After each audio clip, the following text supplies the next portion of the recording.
Good on you, Donald. I'm the Rocket Man, yeah. I'm a Rocket Man. And I'm gonna be Rocket Man.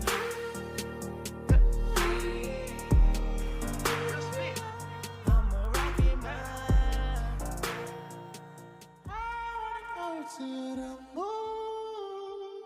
We've got Kara Brown, and she is out of Atlanta, Georgia today for this episode of Let's Talk Logistics. How are you doing, Kara? I am living the dream. Thanks so much for having me. I always like to hear you living the dream. It's a good opener. Must be having a good day.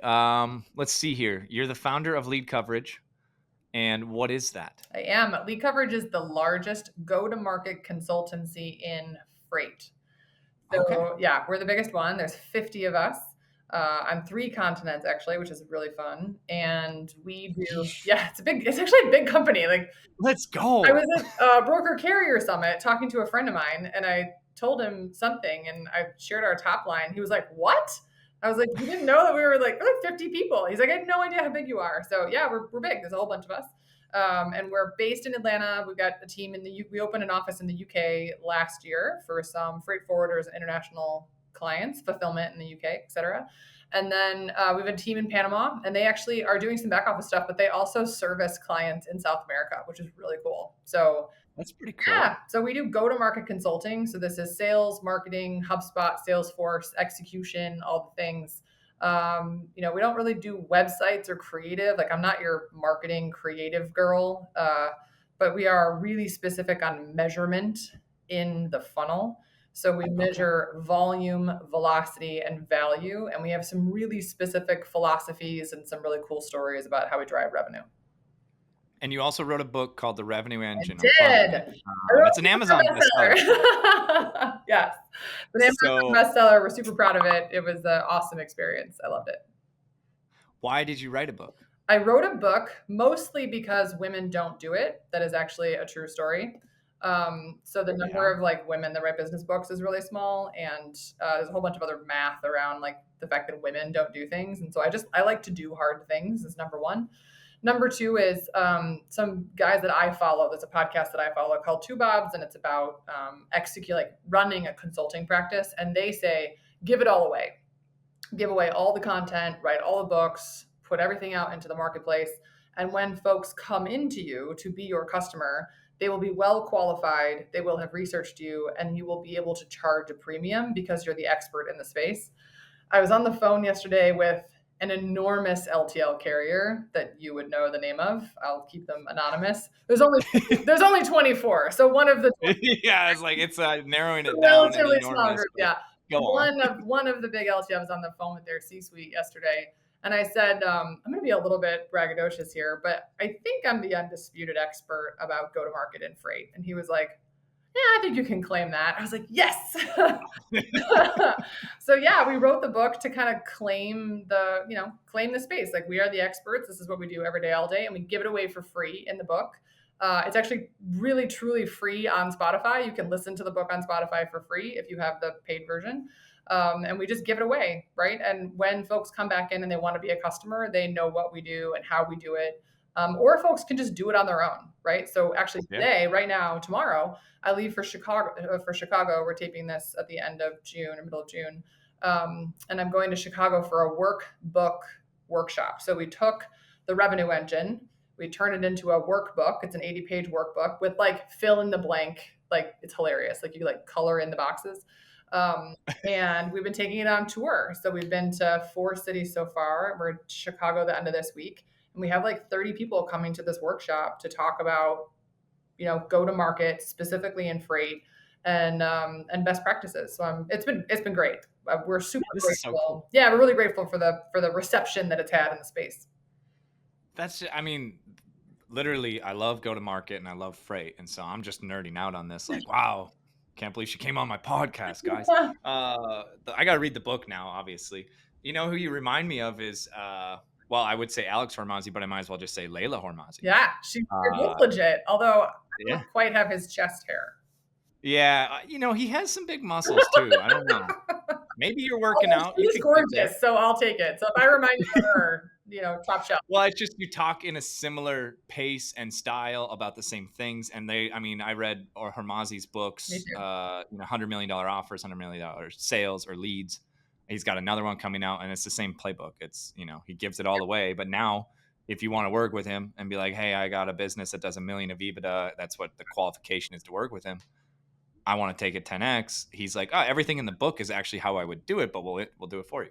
Yeah, So it's pretty much what we do too. I mean, it's I'm a little less. I'll put it a different way. I am a lot more specific on who I work with than they are. Yeah. So they'll work with anyone with $1 million in EBITDA, and like I'm in. Doesn't matter about the industry. Campaigns. Like I get all. I love it. I love all their stuff. I'm definitely on their Instagram target list. Oh, so am I. It's every day.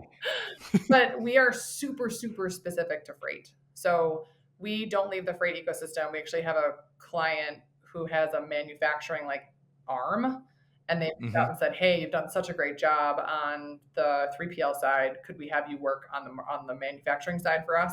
Yeah. And so I said, well, what is the ideal customer profile? Like, what are you manufacturing for? And it was like something about like healthcare. And I was like, I know that we won't win. Also, there's something to be said for deviating too far from the niche and having to learn a whole new industry, right? Yeah. We have 4 ideal customer profiles, really, right? Carriers, brokers, shippers, and 3PLs. And if we deviate beyond that, like even freight forwarders didn't make the list, right? Like if we deviate beyond that, like we end up getting into territory where we spend a time learning. And if you're paying me to spend time learning about your industry, then it's just opportunity cost. So staying super true to what we do, right? Inside the 4 walls of the warehouse, or things that move the boxes, the tech that moves the boxes, or the money that moves the boxes, like that's really where we belong.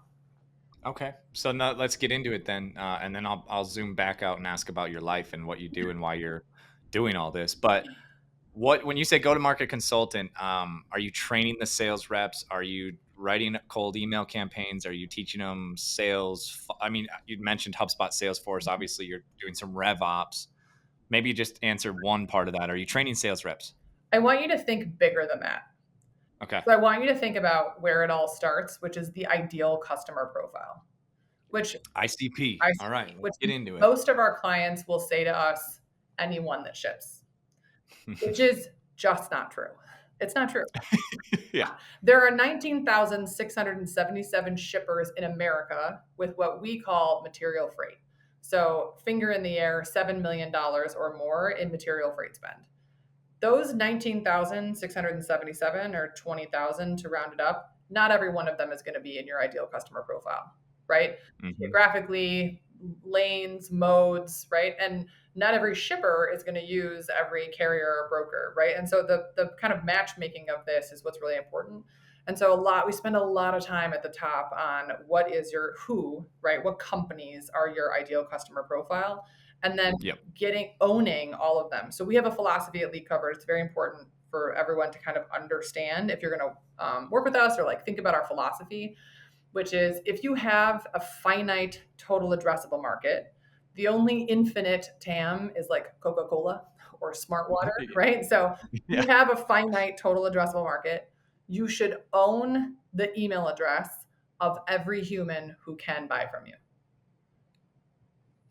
Every single one of them. And if you don't, we're starting out in a position of opportunity cost. So we want to make sure that we start out in a position of power, and we want to own every email address of every human who can buy from us so that we can achieve and acquire primary intent signals. So the only way for me to check and see that Bob from Nike is on my website, in my ecosystem, reading the things that I'm posting, reading my thought leadership, is to own Bob from Nike's email address and then track all that stuff inside of my HubSpot or my Salesforce, whatever you're using. So the key there is to start at the very top, which is actually ideal customer profile. Your question was, do we train sales teams? And the answer is yes. But it's so far down in the spectrum of things we do, right? Because what are you training the sales team to do? Yeah, what are you going to optimize if they're going after the wrong accounts? You're going to have them land them more successfully and have the wrong shipper anyways. Amen. Then you're going to have churn. And when you have churn, you just need more customers. And then it's hey, we need more sales reps. So let's go get more customers. Yes, exactly it. And so really, truly identifying the ICP. And a lot of times we see clients that give us a ideal wish list customer. So it's not actually a customer profile. Your ideal customer profile are people who pay you now and more or Yeah. less like them. A wish list customer is like, man, today I work for Bob's shoe store, but I really want to go get Zappos, or I really want to go get, Walmart. But you don't work with Walmart's competitors today, right? And so we spend a lot of time on the ideal customer profile. Okay, so you've got the ideal customer profile. You're giving all this away. This is what you do. You're giving away the knowledge. So you got the ICP. You dial it in. How do you own an email address? Is that just using ZoomInfo and Apollo and creating a database, or what are you doing? Yeah, it's really not that complicated. I mean, in all reality, email addresses are now commodities, right? Yeah. Sales Intel is my preferred partner. I don't like ZoomInfo. I don't like the way they treat their customers. Neither do I. Yeah. They always just like trap you in like a 3-year contract, but they say it's because they're giving you a year free and then you're paying forever. And then there's a 90-day, Yeah, if you don't give them notice, they just tell you renewed. They automatically renew you, and then sometimes they're old school contracts. They're not actually the records aren't yours. You have to give them back. Yeah, you can't take them back. That all happened to Rocket in 2020 and 2021. So hard. ZoomInfo, really on back. brutal. Yeah. So I actually called the CTO of ZoomInfo Christmas of 2021, and I was like, hey, I need you to help me make a data set of shippers, carriers, brokers, 3PLs, forwarders. Like that's all I need, right? Is this one data set? And he basically was like, I have no interest in what you're talking about. Like I'm not interested in supporting this industry at all. We do fintech, edtech, martech. Like I want all of the big banks. I'm uninterested in you. So I was like, okay, cool. Let me go find someone who is interested in helping me solve this problem. And so I found Manoj at Sales Intel. And it took me a little while to get him over the edge, but I did. And he invited me to a sales kickoff where I sat down with him for like 3 hours and explained to him the entire transportation market. And he looks at me and he goes, Kara, this is a $2 trillion market. And I was like, hallelujah, like he finally gets it. So they have been our partner for the last 3 or 4 years, and they are building a supply chain center of excellence inside of Sales Intel. So it's my preferred partner. Yeah. But if our clients have ZoomInfo, which most of them do, we'll take the list out of ZoomInfo. We'll, bump it up against a Sales Intel list. If you've got Apollo or Leadfeeder or any of the tools, it's all really just a commodity at this point.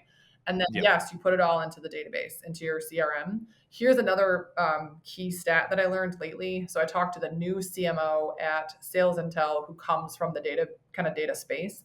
He said 25 to 30% of your database is out of date every 90 days.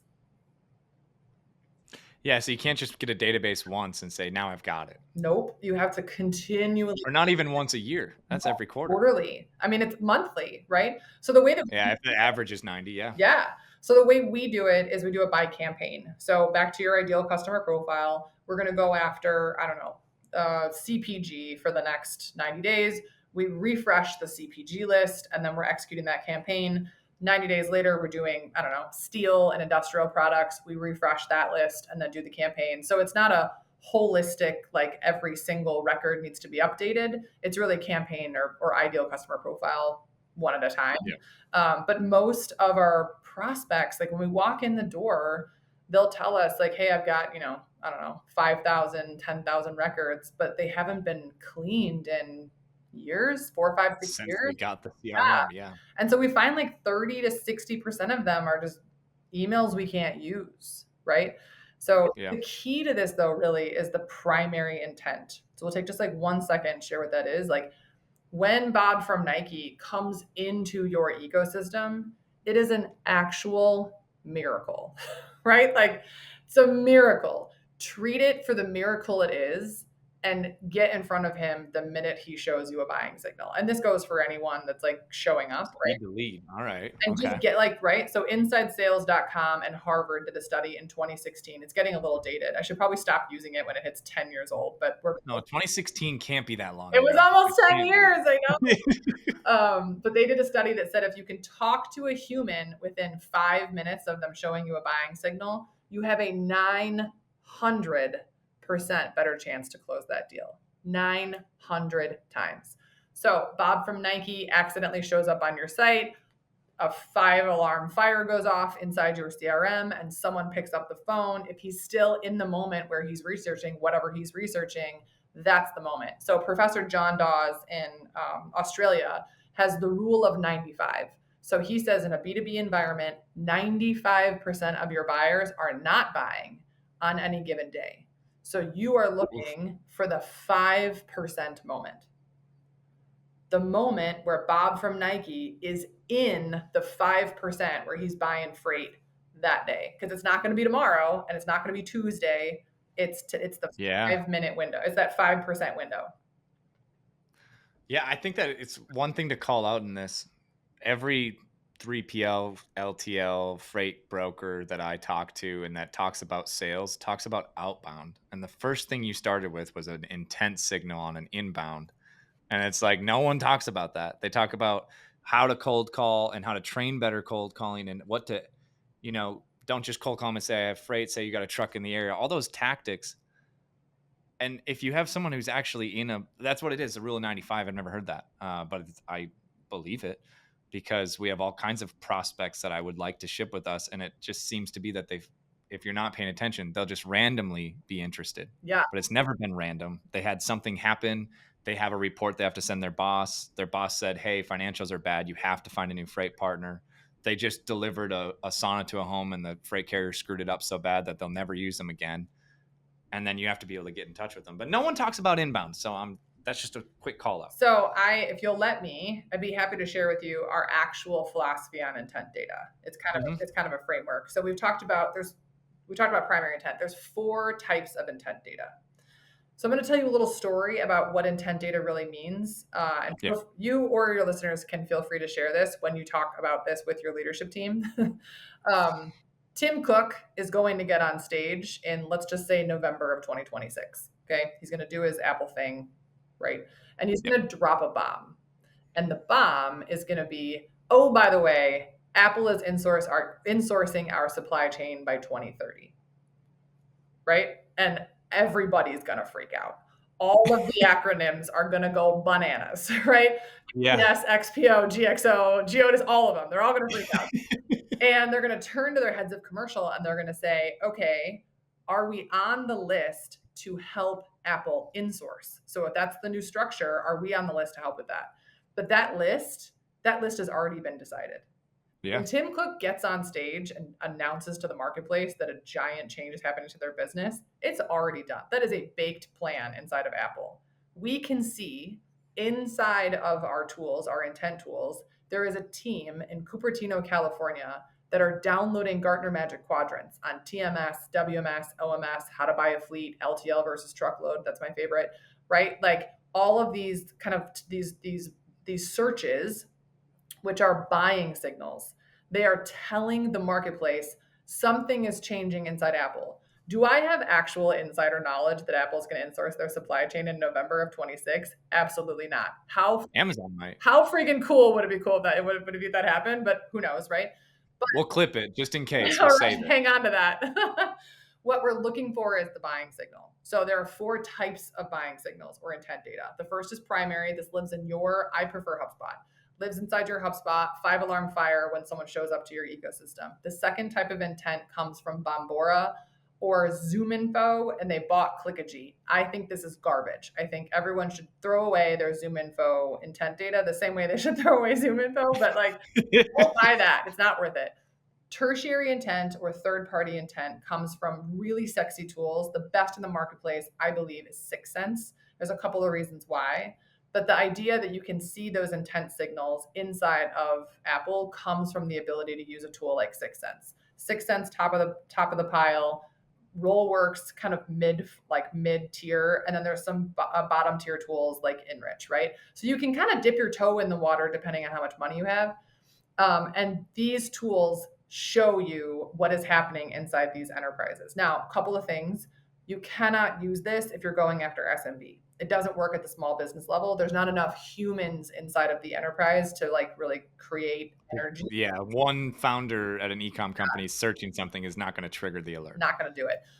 There are some cool ways to get around that. There's some B2C angles you can use, et cetera. But from a material, what works in freight perspective, it really needs to be enterprise. Lastly is I think it's the sexiest thing ever. So the 4th kind of intent we call single stream intent. And this is happening in one place in our marketplace, and it's carriersource.io. And Rob Light at CarrierSource is selling single stream intent data to brokers. So Rob does CarrierSource. So this is kind of the G2 crowd of trucks, right?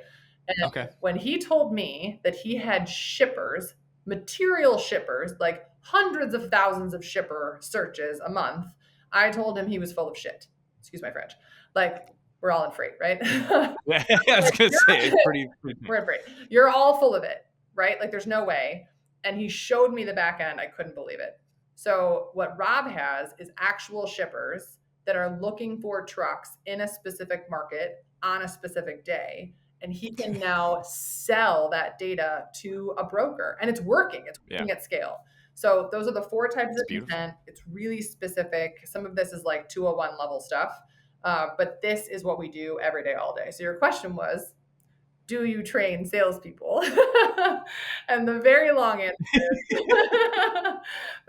answer is it starts like way up at the top of the whole idea around go-to-market, ideal customer profile, inbound buying signals, who are you looking for, etc. That's what we do every day, all day. Okay, so I love differentiation in sales. And so to call that out, not only did you not talk about outbound, you also didn't talk about Facebook ads and running LinkedIn targeted ads and writing blog posts. And maybe that is part of it in SEO and all of that. I think you're on your own. No one is doing what Lead Coverage is doing. And I'm not trying to plug it. Rocket's not a customer yet. But, but what I'm trying to say is that, like, this is the stuff that keeps me up at night is, one, identifying who our ideal customer profile is. And then now that we've done that for 5 years, it's like, okay, and that evolves as you build new tech and as you test new markets and say, hey, you know what? Truckload market isn't our favorite, but white glove is. And white glove is this new learning curve. And now I have to figure that out before I can really dial in anybody shipping white glove. It's not just Ashley Furniture, and it's an SMB, right? And it could be any of them. You dial it in. Then it's like, how do you find them? And all I've found is it's like, okay, you use ZoomInfo, Apollo. We're using Clay now, and Clay is really awesome. And I love using that to. Clay is really like I think about Clay as like an aggregate, right? Like it aggregates the data that you're getting from other places. It's not. Yeah, it's verifying if they're the right account for me. So I'm getting the lists, and then I'm saying, okay, yeah, sure, they sell furniture online. Does it say anywhere on their website what their freight shipping policy is or their return policy? Because there's certain things that I can look for. If it says the original packaging has to be maintained and it has to be on a pallet for the return, then I know that they probably ship curbside LTL and they probably hate it. Right. And I should call them and say, I know how to do that better. Right. But that's needle in a haystack. I never have gotten to the point where I think about intent. And I know SMB and mid-market and enterprise are all different intent cycles, but just being able to figure out, just as I was talking to you, I just came up with this idea. I'm going to do this. I'm going to try. All of our customers are primarily e-commerce, selling stuff directly to the consumer, and they're shipping big, bulky items. We have a very small niche, but it's a pretty big TAM actually for what we want to do. This is sexy. Keep going. And so we've got that narrowed down. And the biggest trigger for us is when they've had a really bad freight damage, or they've had a really bad experience with Worldwide, Echo, Global, Unishippers. I'm naming as many as I can, not to pick on anybody. But you work with one of them and they can't get a hold of their rep, and they, it's a long time in transit. The customer cancels, they return the order, they lose all the freight money. Yeah. And that customer ends up leaving a review. I got to figure out a way to monitor our top prospects and watch their Google reviews and just wait for a bad one to post and then cold call them and say, hey, I saw this review and I have a solution for you. We wouldn't have had that happen with us. I just got to figure that out. This is amazing. The short answer is yes, right? And now with AI, I bet you can do it with like a couple of clicks, right? Yeah, that used to be a huge task, and now it's like, I could build a. I'm sure sure Clay can probably build a scraping tool that shows you like who is, all of the. Yeah, and there's only a few forums that people leave reviews on. You just go to the main ones and scrape and wait until there's a negative tone. Yeah, absolutely genius. We have another client. They're inside the 4 walls. Okay, so they're inside the warehouse. They don't actually sell robots, but they integrate robots. So when we started using intent data for them, we loaded up all of their robot partners. And so when someone is getting really excited about a robot company, we will get in front of them. Because when you buy a robot, you got to have an integrator because the robots don't do it themselves. The robot companies don't integrate themselves, right? And so that is always their trigger. So their trigger is who's buying robots from whom, That's my Yeah. list. Have my sales team get in front of them, because if they're buying robots, they need an integrator. So it's what I usually say is it's the pain before the pain. So you're picking up exactly what I'm laying down, right? The pain Yeah. is I had a service failure with a big ass forwarder and I don't want to have that happen again. How do I go find someone who's got better service? Your value Yep. proposition is actually selling better service. And most of the time, folks like you get stuck on, I want to tell the world I'm better at service. Yeah. I'm like, How do you do okay, that? like you and everybody else, right? Believe me. But yeah, but you've already triangulated it with find the people that have experienced bad service. So shout out Yeah. to you. Well done. I'm done. There you go. Free consulting. Yeah, this is self-serving, but now my own workshop so that I can record it. It's just for growing Rocket. Thanks for coming, It's my Karen. pleasure. Yeah. Free Uh, just for you. now I just thought of it. You talked about the robots. I mean, our customers would be looking for like custom crating and custom pallets because they've experienced bad freight damages. So they're like, we just need to pay to Yes. crate our stuff. And that's upstream of actual buying freight. There's a Interesting. list of these. Like if you sit down Yeah. with the folks that service your customers or know your customers well, they're gonna come up with a list of 15 to 20 of these pain Yeah. before the pain moments. And that's what you build the intent stream around. And so if you did buy an Okay. intent tool, let's just say that you decided to go with I don't know, maybe a Terminus or a Rollworks, which might be the right size for you, like 6 cents is too much. You could theoretically load up these brands, right, that you mentioned earlier, maybe the big guys, and then you load up some of these keywords around service issues, and you can see the folks that are searching on these things. The other way to do it is to load up your current customer list and Mhm. then load up things that will make them leave.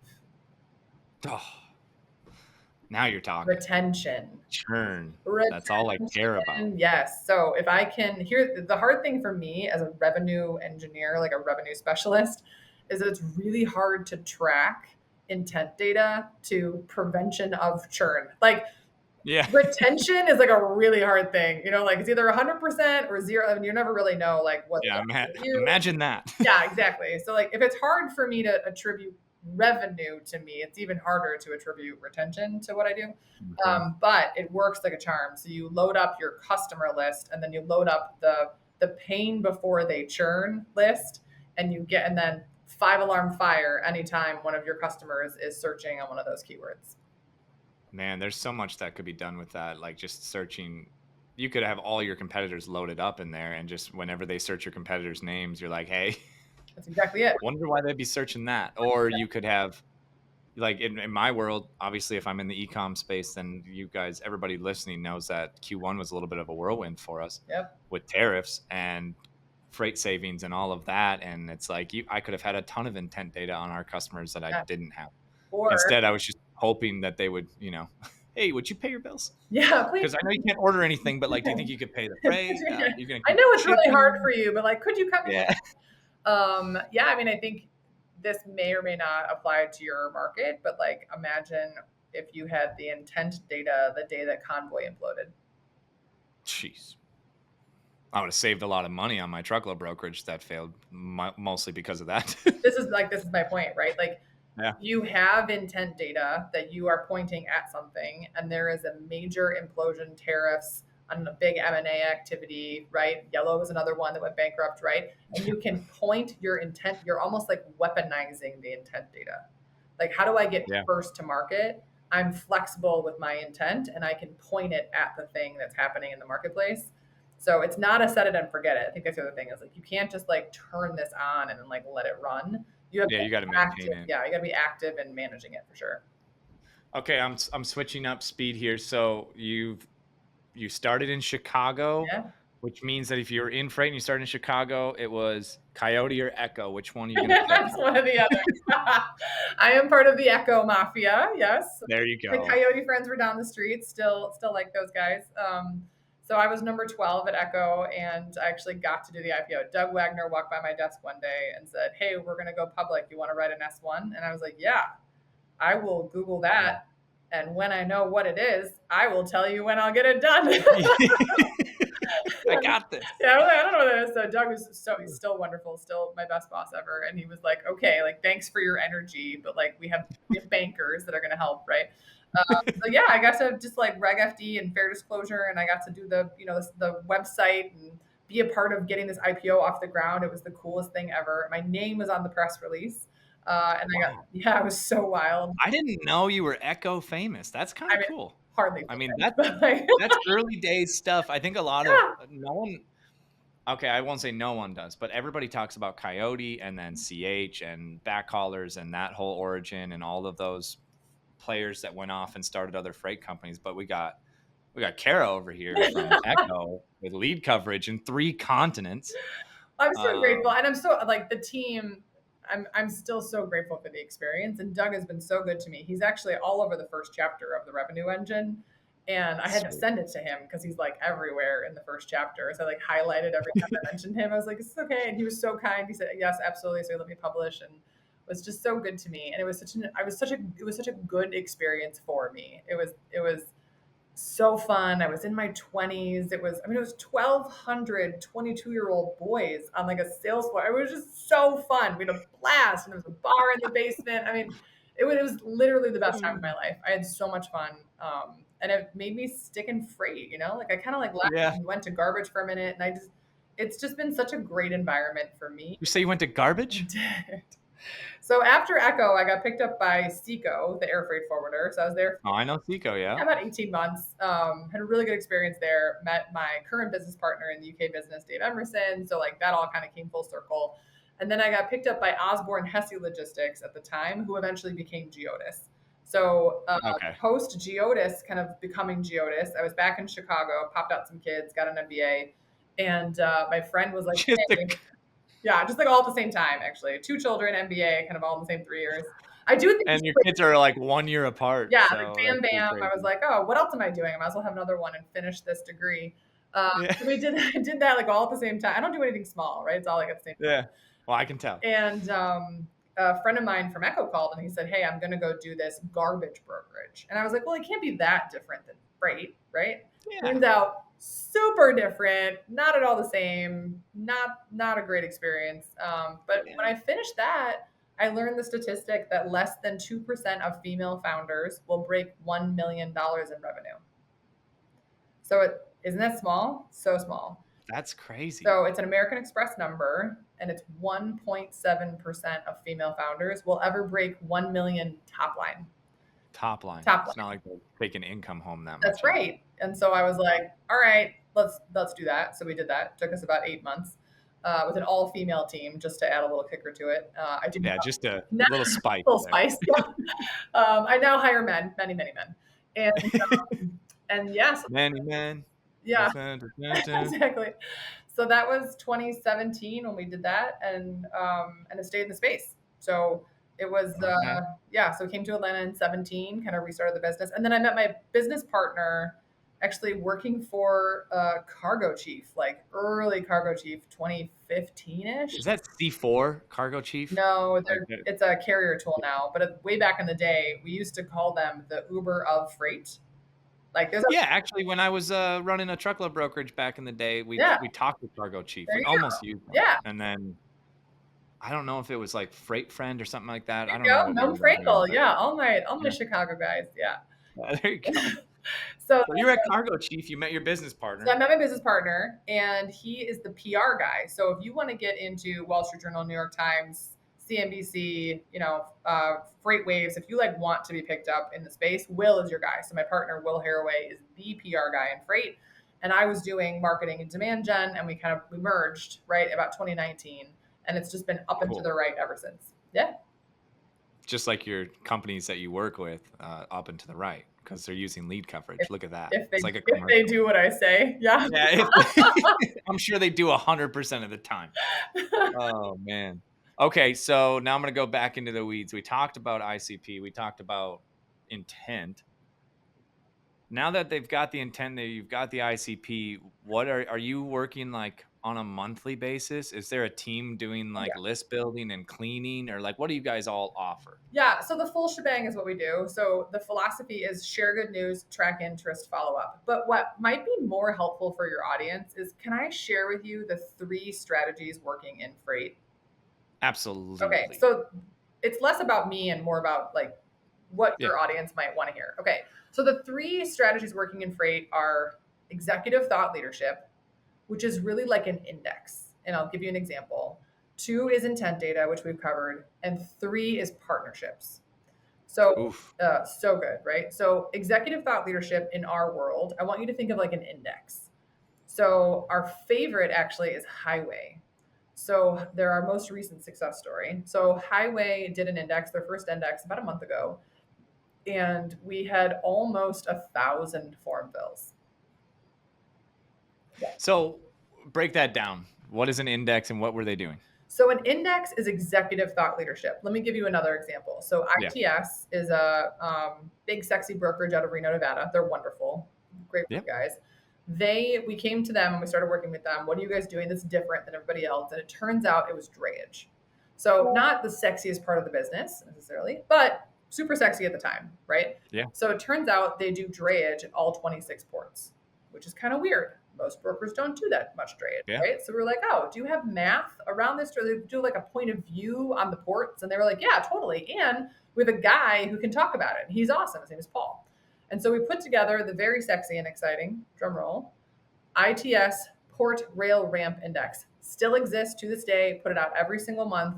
These guys see tremendous value from it because there are customers that come in through the drayage index and then they're sold into other pieces of the business, right? So the published case study on this is 14 million in GP in 7 months, just by sharing news about drayage with the overall market. So when the port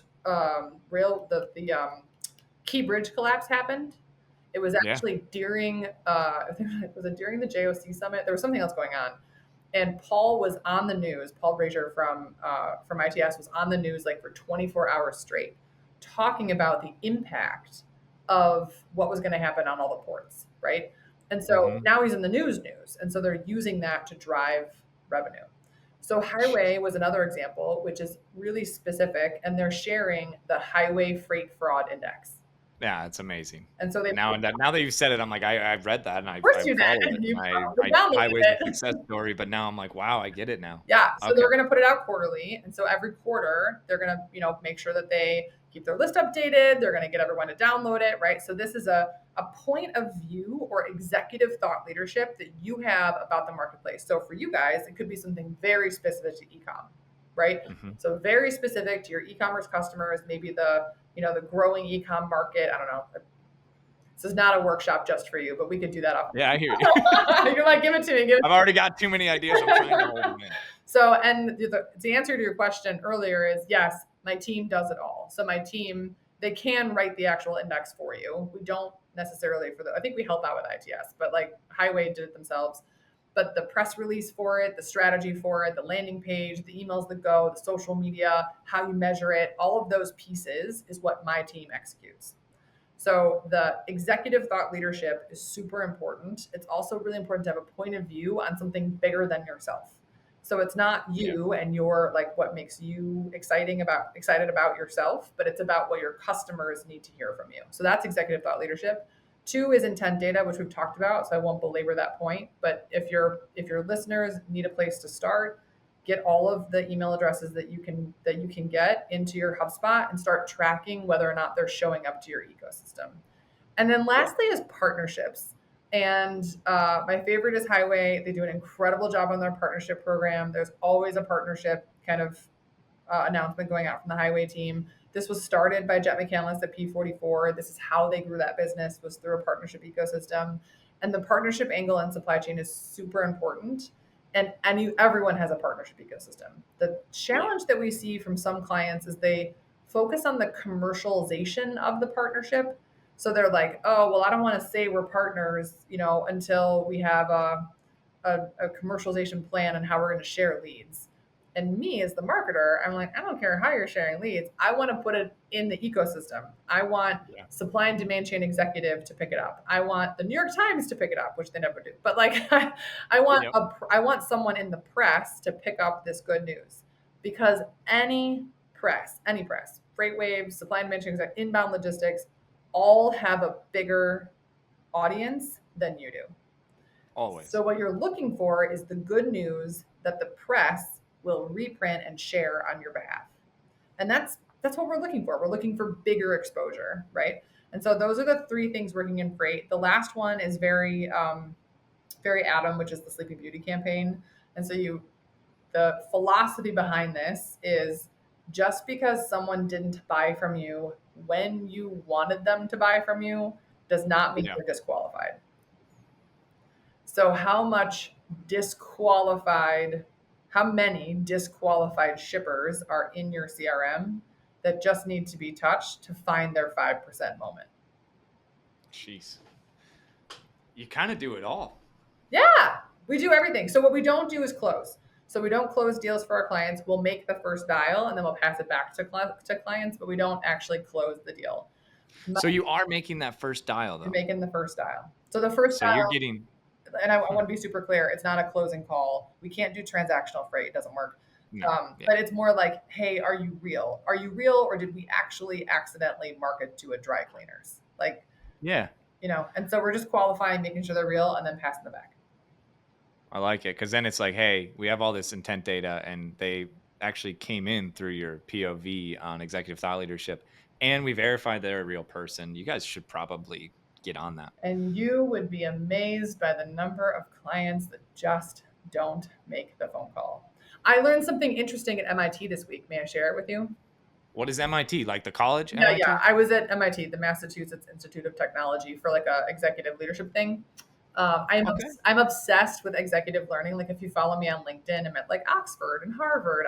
It's so fun. I didn't actually. We just connected. I don't know how that happened. I don't know either. Like now I'm following you, and now I see it. So I don't know how. I mean. So I didn't go to an Ivy League. I went to the University of Illinois. I didn't go Ivy in college, and I think I like always kick myself for not like going. And so now I just pay them all this money to like take classes anyway.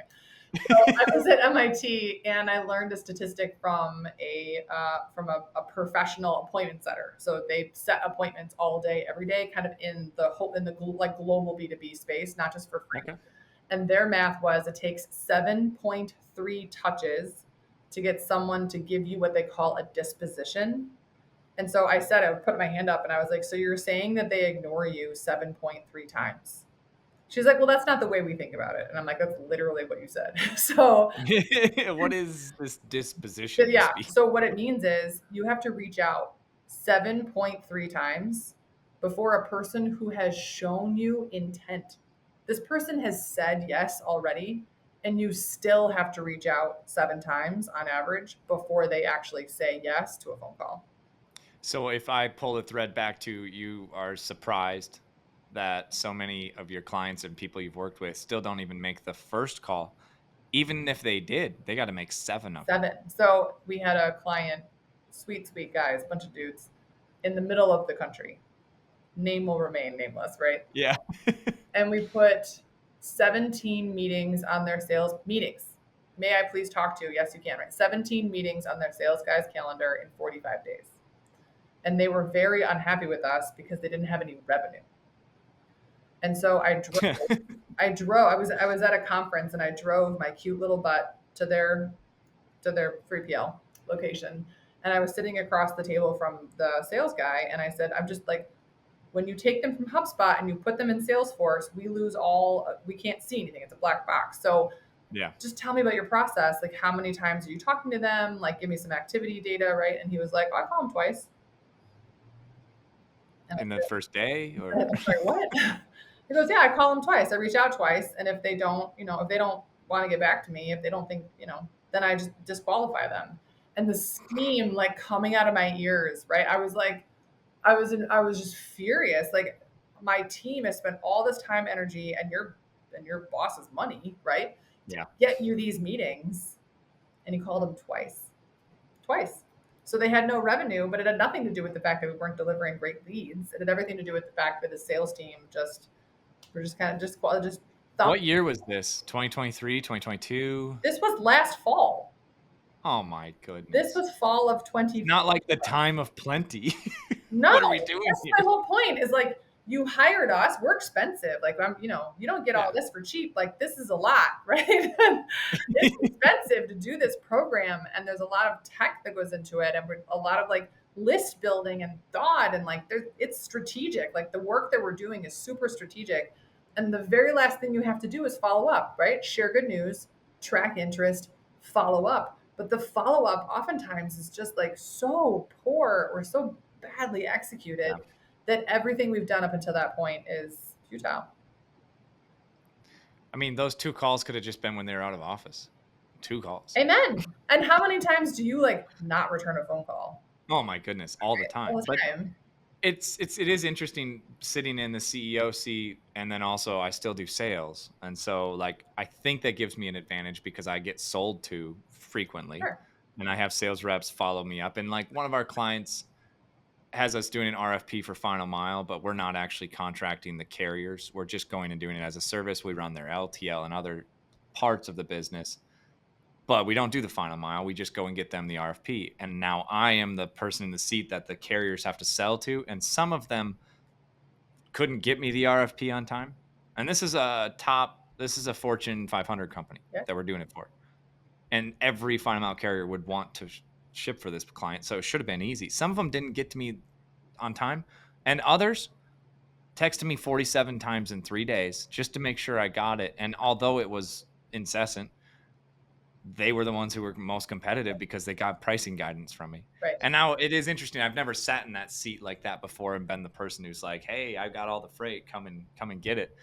But it is an interesting psychology of like, well, now there's 15 carriers and I can see each of these sales reps behaving differently. And the only ones that really got attention were the ones that followed me up and I'm a CEO running a company, so they had to follow me up. You're busy. It wasn't just like, hey, I'll meet whenever you want. They had to follow me up. Yeah, they're busy. And yeah, I think the other thing that people get wrong is who. People are always telling us like we want to get in front of the CEO. And I'm like, no, you don't. No, you don't. You don't. It's not that guy free. doesn't care about you, right? Like you want to get in front of like the guy who's putting the report together for the guy who's going to put it together for the leader that's going to take it to the CEO, right? Especially, I use Sherwin-Williams. We're doing these boot camps or these workshops, right? And I've used Sherwin-Williams as an example. I was like, if you get in front of like, you can't, there's no reason to get in front of the chief supply chain officer from Sherwin-Williams. You want to get in front of his underling. Yeah, probably a data analyst. Yeah, exactly. Like, there's an analyst putting this together. Like that's the relationship you want to build because eventually this guy who's a data analyst, he's going to run the show one day.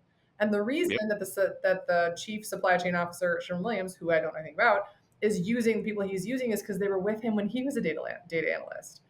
And so people forget, like it's a relationship business. And if you just go to the top every single time and you're hammering these guys with, you know, how to write and then you have people that come on here and they're like, this is how you write the best cold email. This is how you know, the best cold stuff. And we're sending these like tricks and like trying to trick people into giving us a yes. And it's like, none of that matters if you have the right person at the right place at the right time. And it's that 5% moment. Yeah. I mean, if you've done it long enough, you know that to be very true because the easiest deals are the ones that come to you in some way, shape, or form. Yeah. Everybody can imagine you get a referral and it's like, oh, that was so easy. But inbound is 10 times as good as a referral because they want what you have and their job is to get it. Can I tell you? And so you just have to present the solution. Sorry, I just interrupted. I've not read the book, but I should. usually interrupt on podcasts, but like this is so good. So I wrote this book, right? This book is the go-to-market Bible for freight. That's it. Like it's only for our space, right? So I have this client and he opens the book and it's all like dog-eared and it's got like, you know, highlights. And he reads a paragraph to me from my book, which is hilarious. And so I'm patiently listening to him reading it. And he goes, can you do this? I said, yeah, I wrote the book on it. And he goes, how much does that cost? I said, $500,000 with a 1-year commitment. And he goes, can you send me a contract? And I said, I sure can. Like, that was the whole call. Yeah, like that was the whole call. Like he was like, you are the expert. You wrote the book on it. I read it. Here is a paragraph of exactly what I need from you because I know this is our problem. You are the one that can solve this for me. How much does that cost? And like, can you imagine if a shipper came to you and they were like, hey, I read this piece of content. You are clearly the experts on, I don't know, dimensionality. I don't know, like whatever it is, right? Dimensioning. And my issue in my business is this thing. And I've never been able to find a provider who can help me with this exact thing. Is this what you do? And you're like, Yeah. Right? Well, I think there's two things to this. One, I wanted to say from earlier, I think the main reason people go to this chief supply chain officer or they think they need to is because they want to close the deal now Yeah, that's instead a of good point. actually having No it like patience. in a rhythm and that waiting for the 5% because they're always trying to close the deal faster. Yep. And if, especially in enterprise, you can't do that. Right. And they have buying cycles. And in SMB, sometimes you still can't do that because they're not looking right now. And then you'll just disqualify them in your CRM. And They're then not if you, disqualified. They just didn't yeah, buy right then, right? they didn't buy when I wanted. They're Exactly. disqualified. They didn't buy All when right. you wanted them to, but it doesn't mean they won't buy later. And then we just forget about them. We just like throw them into the garbage of the CRM. Yeah, They just I don't disappear. think they were interested. Oh, really? Why? Because they didn't want to move right then. Right that minute. And then I think the other thing is like disruption. And you're talking about, I don't think we give freight brokers generally, well, actually, I just bounced thoughts. I'll come back to that. The niche, I think that's the most important thing. You just said if you could have someone that was looking for an exact thing because you wrote a piece on something you solve, the biggest problem with freight brokerages is they don't solve anything. Yeah. Is they just say, yeah, well, we use DAT and we will cover it at a cheaper rate. And like, well, who would come to you for a specialty of that? And so that's like part of the reason that they, even if you went to them and said, hey, I have this whole plan, who do you serve exactly and what problem do you solve? Most freight brokerages can't tell you. Not well, And then the ones who work at TQL are just big enough. They can do everything. they can do it all. But I think there is always something. Yeah, there is. Sometimes people just need some help, and which is where we come in because we know the space so well. So we have one customer, turns out that they are the experts in steel. And Yeah. they had no idea. Like they sort of knew. Do you know what I mean? Like it. Yeah. But it's kind of like when you can't see the forest of the trees. You're so good at what you do that you just kind of like you're like obviously like this is just what we do. And I was like, that's not normal. So sometimes it's interesting. It's kind of like the ITS story, right? When we came in to say like what do you do that's different, and they didn't know. They didn't know what was different. We did the same thing for Redwood. Yeah. We came into Redwood in 2020, and they were sending an internal cross-border update. So their cross-border guy was sending an internal email with a bunch of math around cross-border just to give everybody kind of a flavor of what was going on. This is long before COVID. So we were like, well, you're already publishing it. Can you just publish it externally? And they were like, okay, it wasn't a big lift. They've got a big marketing team. So we started publishing it. In early 2025, CNBC did a little documentary, like a mini documentary on cross-border using Redwood. Because Redwood had been sharing a cross-border index for 5 years. Yep. But 5 years ago, we could never have known that cross-border was going to blow up the way it's blown up. Like, no one could see the future. No one could have predicted that. No one could have predicted it. So what I'm saying is there are pockets inside your business where your team has expertise on something, and sometimes it just takes a third party coming in saying, hey, that's weird. You should talk about that. And you're like, well, we've just always done it that way. And we're like, nobody else does it that way. And because we know the space so well, we can kind of help you, dig through a little bit and find the things that are just a little bit funky, but to you feel super normal.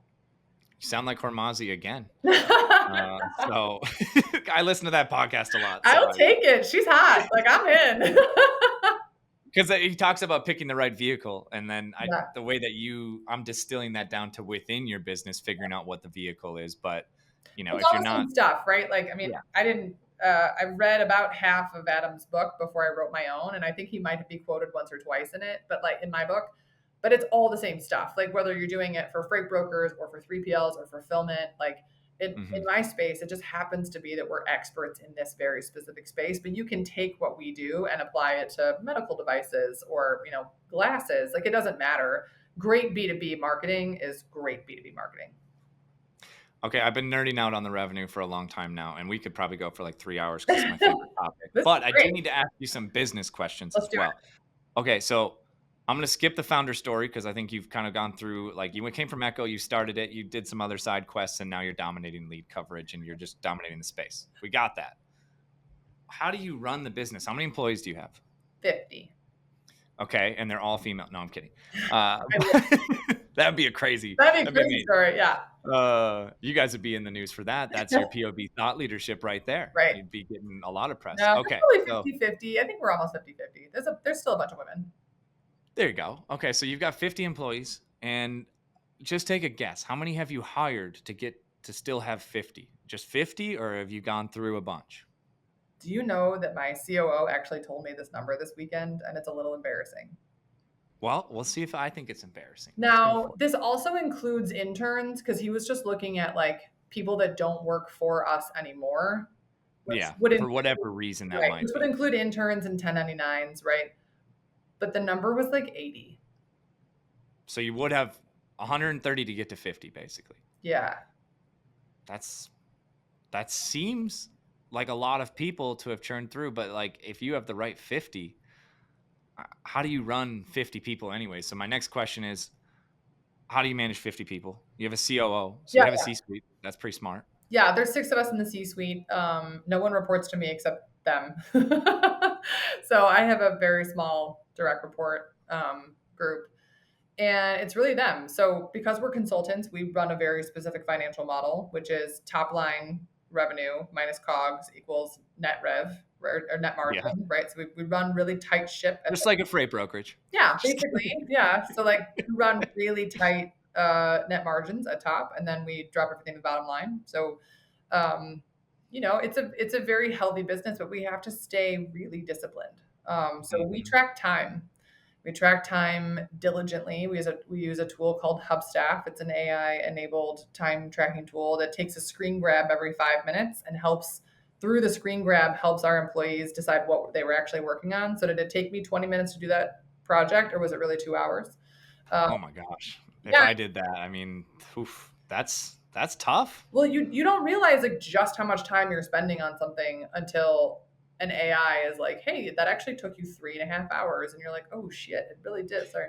Yeah. How do I make sure that it doesn't see how much YouTube golf I watch though? You know what I mean? Well, that's also on there. So if I have 2 monitors, does it count? Watch the golf on your phone and work on your laptop. There it is. I would find a way around it. You got to watch good. I'm sure the people that work for me find a way around it, or you're sitting on your couch, have the golf on the TV while you do your work, whatever. Yeah, it is what it is. Yeah, so we're really disciplined. We're really disciplined about time management. The culture of the business is, well, we start work at 8:38, which is kind of a funny time, 8:38 to 5:30. And so we work during the day. Everyone has to be available during the day. We don't do flex time. There's none of this like, oh, whenever you get your work done stuff, because everything is teamwork. And so if someone is like, I'm out, but I'll be back on at 9:00, and then you're back on at 9:00 and someone is Netflix and chilling, like that doesn't work. Right? Like, so it's teamwork. I didn't even ask the question. Are your employees mostly remote, or are you mostly in office? So we're remote except for Wednesday, one day a week. Everybody's in this office on Wednesdays. And we're probably 60% in Atlanta. And then we have folks in Panama and some folks in the UK. So I run kind of a hybrid shop, but Wednesdays are absolutely my favorite day. If I can be in town on a Wednesday, I try so hard to be in town. Like, the team is so wonderful. They're so kind to each other. It's just the energy in the office. Like, it's palpable. Funny story. So we have these 2 people that do not work together. So she is a content writer. She's an amazing, amazing writer. And he is a HubSpot guy. So we have a whole HubSpot like team that does a bunch of HubSpot spin-ups. So they don't ever connect. Like, he's tech and she's written word. And they're like work besties. And he's like 6'7". He's an enormous man, and she's a little tiny woman, blonde. And so they're hanging out all the time. And so I just saw them on the way out on Wednesday, and I was like, I'm just curious, like, this is so great. Are you guys working together? And they're like, no, we're work spouses. And it warmed my heart so much, because they wouldn't have an opportunity to get to know each other if we weren't in office. True. There would be no reason for these 2. It was remote. It's a whole different thing. And they're so beautiful together, right? And they're not dating. They're just lovely friends. And it's so cool to see these 2 people that would have no reason to get to know each other, spend time together and respect each other and help each other out. Like, it's just such a cool moment. Yeah. So Wednesdays in office, and you can feel it. The energy is palpable, as you said. I agree with that.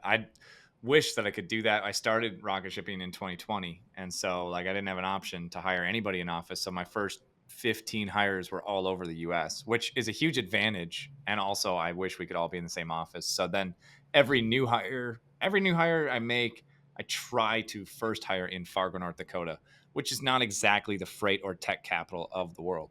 Yeah. Until Rocket is established here. So we're getting there. But I we do it remote, and I have always wondered how to better manage people remotely. And Do so you this get them together? Hubstaff. Say that again. Do you get them together? Do you Yeah, buy about 3 everyone? times a year. Christmas Great. party, summer summit, and then we do like a leadership It's summit so where important.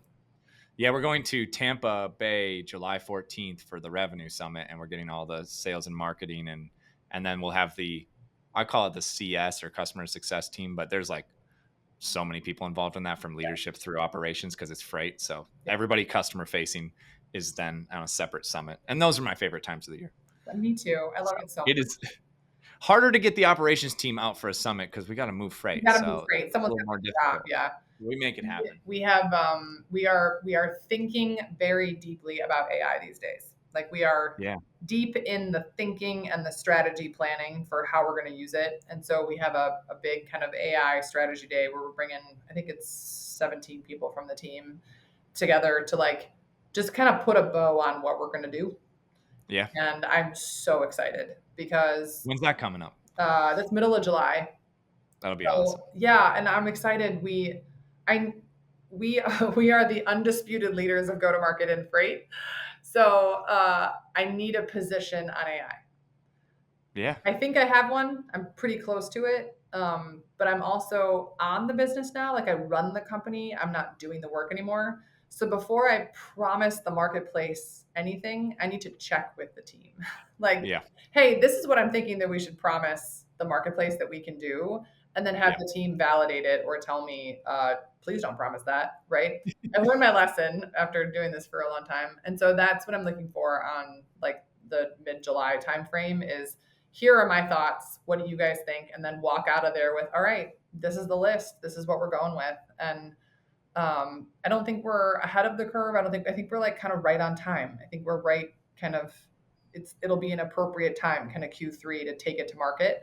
Yeah. I think ahead of the curve would have been last year. And a lot of people came out last year with AI stuff. And now I'm sitting there going, yeah, Grok 3.5 is about to be out. It's just ChatGPT so 5 is going to fast. be out, and it's changing everything. It's so fast. So last year when I was writing the book, so the book was published in November, which means I finished writing it in like August, September-ish.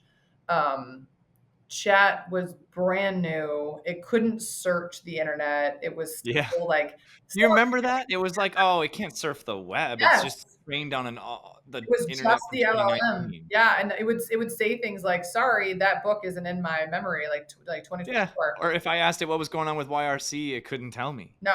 So Now I would never. I'd just be like, hey, now what's it's my going on with search YRC? engine. Yeah, now it's my search engine. And so Yep. writing the book was like really early ChatGPT. So I used it as like almost like a thought partner, but I had to fill it. Like it was not Yeah. for me, right? And so now like you could write a whole book in 10 minutes just because it's come so far and it's continuing to just blow my mind. So I think there's a chapter on AI in this book, which is almost embarrassing because it was November 24 when I published it, and it's going to feel like ancient history by the time 26 comes around, right? So I think I'm really excited. I think we're right about the right time. Too early, you would have kind of, Yep. early adopter. Too late would be, maybe end of next year. But I think we're kind of in the right time zone to be telling people, okay, this is the other thing is like nobody knows yet. So there's this thing called answer engine optimization, which is how do you get found on LLMs? And Well, that's a whole topic right now. I've been thinking about that. yeah, 'Cause so it's SEO a dies when topic to that happens. think about. But I think the other thing to consider is that nobody knows. So the The other thing to consider is that Google somehow makes a deal with every LLM and they stay the SEO. It's That's just a right. different user interface to get to their SEO. That's right. Which is likely to happen with Right. everybody besides OpenAI because of the Microsoft deal. That's right. And so it's nobody knows. So I guess what I'm sharing is like the point of view that we're trying to develop. Like you can't even develop one because it's just so fresh and it's moving so fast. Hmm. So I'm excited about we have a frame we have a decision making framework that I've There you built around how we're going to make decisions on what AI to use without necessarily like diving into the tactics of the AI today. Because we need to, I think the other thing that I've realized is um, AI can only scale inside of an enterprise as fast as the humans who are using the AI. I figured that out too. Hard lesson, right? Yeah, for sure. Because I actually figured it out in a different way. I tried to implement AI and I went and looked at my whole org, and we have 27 employees. So we're not 50, but it is getting to be like a lot of people. Yeah. And I said, hey, let's optimize everybody. And unfortunately, for some of the folks that aren't on Rocket anymore, I optimized and I said, wait a minute, we don't need to optimize with AI. Not everybody is working 8 hours a day.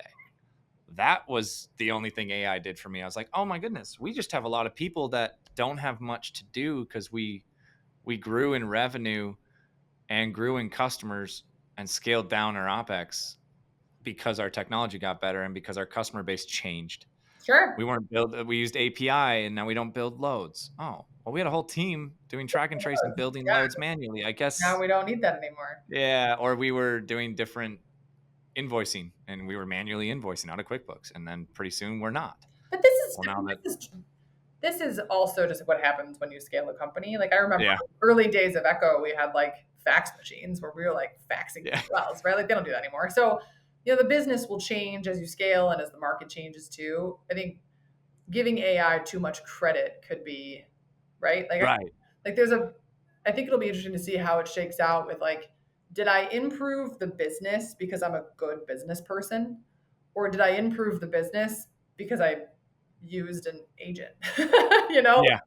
And how much I of do that think is the agent same? AIs, I think agents are going to change the game in freight, mostly because a lot of it is task based. But I do think that for whatever that replaces, the go to market focus will be even heavier. So it's not like the orgs are going to have fewer people, they'll have different titles. That's my take. But I agree. I have two more questions for you. And this is the longest podcast I've recorded because I just We're having so much I'm fun. fascinated. I'm going to have you back if you're willing, Let's go. because I want to do a whole episode on why would you write a book and what is AI in freight. So whenever you get that workshop and everything's done, we'll come back. Mid-July. So the first question is, can you run through bullet points? What's your tech stack? How do you invoice? How do you pay your people? Like, what are you doing to run your business? Oh, ours is really simple. So HubSpot's our CRM. We use QuickBooks for invoicing. We're on JustWorks as a PO. Okay. I think that's pretty much it. Yeah. We track time in Hubstaff. Yeah, it's pretty light. It's a pretty light tech stack. We're consultants, right? So it's just human Yeah. capital. We're not moving freight. And then how do you, I guess this is three questions, but this is 1A. How do you invoice customers? Is it an annual, or is it a monthly, or are they paying for work produced as a project? What's your strategy there? It's so we are an ARR shop. So we sign annual retainers with clients. It's a monthly nut, so we send a monthly invoice, but it's an annual commit. With after the first year, sometimes a 60 day. It depends on like what the situation is, but definitely a 1 year commitment on both sides.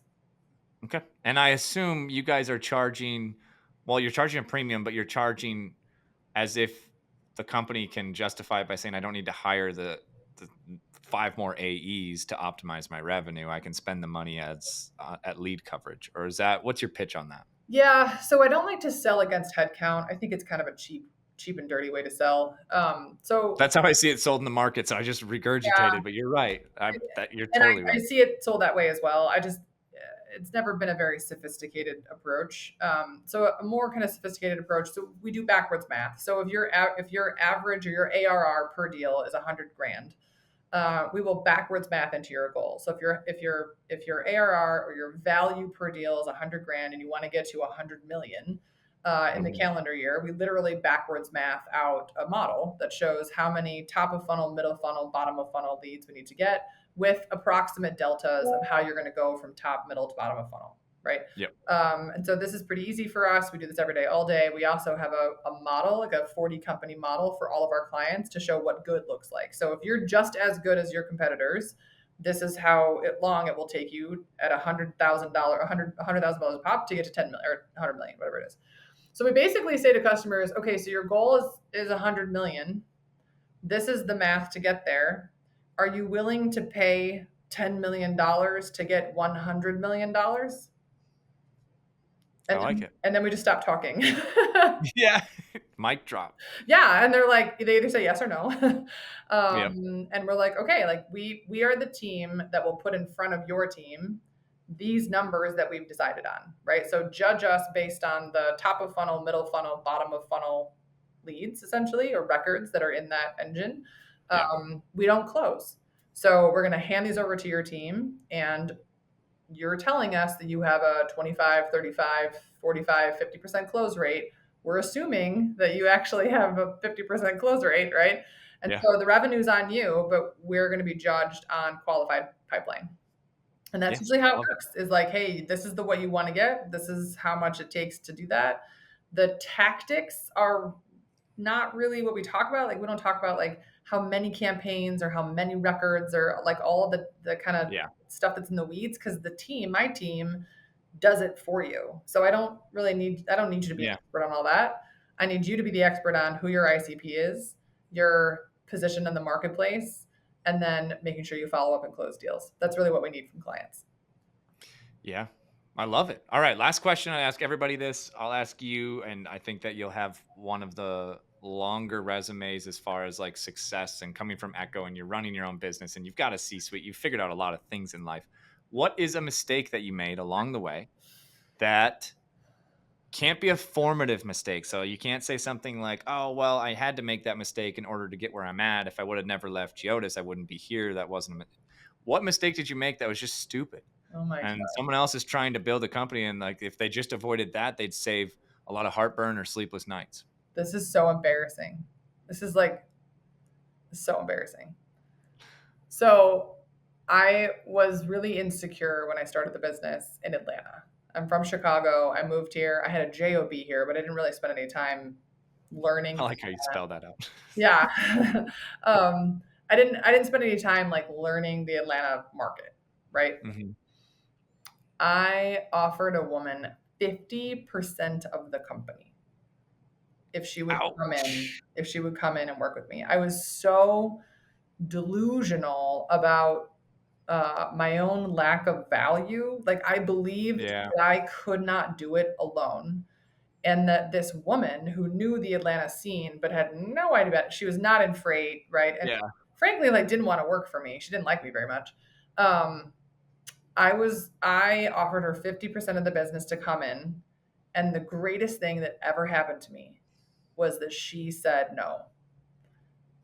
She stole $200,000. Oh. I thought the business was going to go belly up.